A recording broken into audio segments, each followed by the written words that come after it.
आखिर क्यों रथ यात्रा के 15 दिन पहले जगन्नाथ जी हर साल पड़ जाते हैं बीमार? क्या है इसके पीछे की वजह? आइए जानते हैं इस वीडियो में। दोस्तों, बुखार अपनी चपेट में सिर्फ हम इंसानों को ही नहीं लेता, बल्कि भगवान को भी इसका कष्ट उठाना पड़ता है। साल में एक बार ही, लेकिन इसका शिकार तो भगवान भी होते हैं। हाँ, आपको जानकर आश्चर्य हुआ होगा, लेकिन आपको बता दें कि जगन्नाथ स्वामी, जो पूरी दुनिया को रोगों से मुक्ति दिलाते हैं, वे स्वयं हर साल ज्येष्ठ मास की स्नान पूर्णिमा के दिन बीमार पड़ जाते हैं। वे भी अपने भक्तों की तरह बीमार होते हैं और उनका भी इलाज किया जाता है।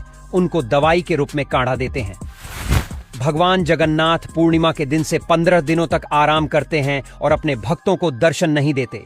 इसी कारण से भगवान जगन्नाथ के कपाट इन 15 दिनों तक बंद रहते हैं।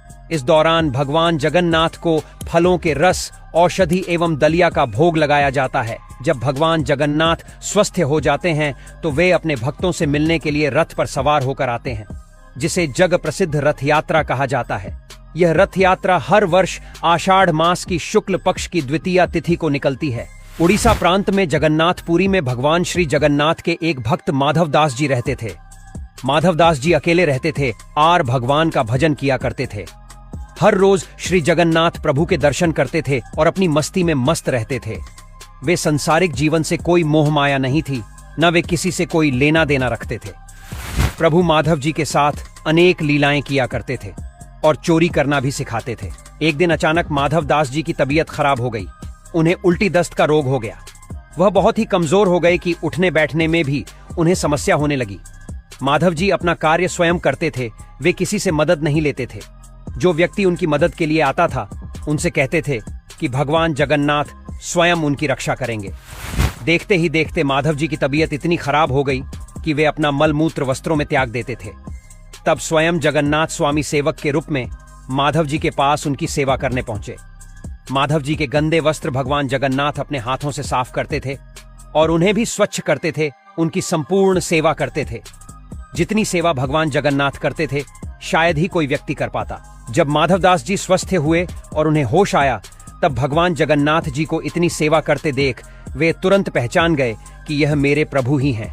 एक दिन श्री माधवदास जी ने प्रभु से पूछा, प्रभु, आप तो त्रिभुवन के मालिक हो, स्वामी हो, आप मेरी सेवा कर रहे हो। आप चाहते तो मेरा ये रोग भी तो दूर कर सकते थे। रोग दूर कर देते तो यह सब करना नहीं पड़ता। तब जगन्नाथ स्वामी ने उन्हें कहा, देखो माधव, मुझसे भक्तों का कष्ट नहीं सहा जाता, इसी कारण तुम्हारी सेवा मैंने स्वयं की। जो प्रारब्ध होता है उसे तो भोगना ही पड़ता है। अगर उसको इस जन्म में नहीं काटोगे तो उसको भोगने के लिए फिर तुम्हें अगला जन्म लेना पड़ेगा, और मैं नहीं चाहता कि मेरे भक्त को जरा से प्रारब्ध के कारण अगला जन्म फिर लेना पड़े। इसीलिए मैंने तुम्हारी सेवा की। लेकिन अगर फिर भी तुम कह रहे हो तो भक्त की बात भी नहीं टाल सकता। अब तुम्हारे प्रारब्ध में ये 15 दिन का रोग और बचा है, इसीलिए 15 दिन का रोग तू मुझे दे दे। 15 दिन का वो रोग जगन्नाथ प्रभु ने माधवदास जी से ले लिया। तब से भगवान जगन्नाथ इन 15 दिन बीमार रहते हैं। दोस्तों, वीडियो अच्छा लगा हो तो कमेंट में जय श्री जगन्नाथ जरूर लिखें।